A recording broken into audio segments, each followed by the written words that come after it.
गया होगा कि इस वीडियो में किसके बारे में हम बात करेंगे। आज हम बात करेंगे निकोला टेस्ला के बारे में, जो कि एक बहुत ही इंटेलिजेंट साइंटिस्ट थे और एक इंजीनियर भी थे। उनकी जन्म हुआ 10 जुलाई 1856 को सेमिल्जन, ऑस्ट्रिया में। यहाँ पर ये पले बढ़े और यहाँ से वो एजुकेशन लिए है। निकोला टेस्ला जब 7 साल के थे तब उनके भाई की मौत हो गई और निकोला टेस्ला बचपन से ही पढ़ाई में बहुत अच्छे थे। वो उनकी 4 साल की पढ़ाई में 3 साल में ही कंप्लीट कर लिए थे। उसके बाद निकोला टेस्ला घर आ गए और उनको बहुत तेज़ बीमारी हो गई और उनके जो पापा थे वो सोचा कि वो मर सकता है, इसलिए उनके पापा ने बोले कि वो जो चाहे वो बन सकता है। उसके बाद निकोला टेस्ला कुछ दिनों में ठीक हो गए और वो ऑस्ट्रिया पॉलिटेक्निक कॉलेज में एडमिशन ले लिए। टेस्ला पढ़ाई में बहुत ही अच्छे थे और इंटेलिजेंट थे शुरू से ही। एक बार क्लास में उनके टीचर उनको डीसी मोटर के बारे में बता रहे थे, जहाँ पर डायरेक्ट इलेक्ट्रिसिटी यूज़ होता है, मतलब डायरेक्ट एक तरफ से करंट फ्लो होगा। इसके बाद टेस्ला को लगा अगर यहाँ पर एसी करंट यूज़ होगा तो वो शायद और भी अच्छा होगा मोटर के लिए। टेस्ला को पता था कि एसी करंट अगर यूज़ करेंगे तो ये मोटर बहुत ही अच्छा चल सकता है।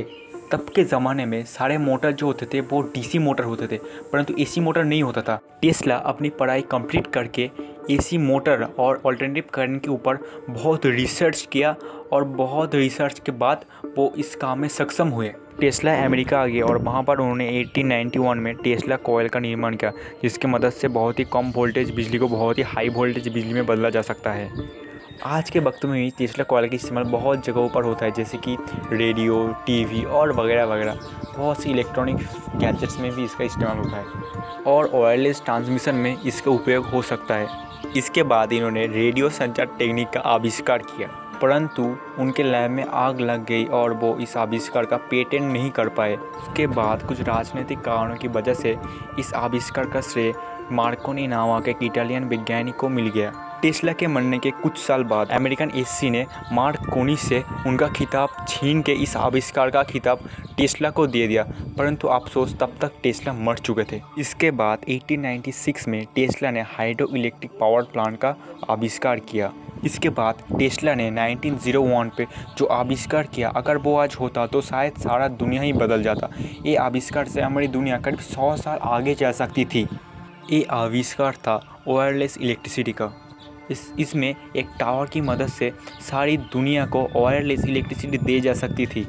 इस प्रोजेक्ट के लिए टेस्ला ने उस वक्त के सबसे बड़े इन्वेस्टरों में से एक जेपी मॉर्गन को इस प्रोजेक्ट के बारे में बताया, परंतु जब जेपी मॉर्गन को पता चला कि टेस्ला इस प्रोजेक्ट के इस्तेमाल से सारी दुनिया को फ्री में इलेक्ट्रिसिटी देना चाहते, तब उन्हें अपना पैसा वापस बुला लिया।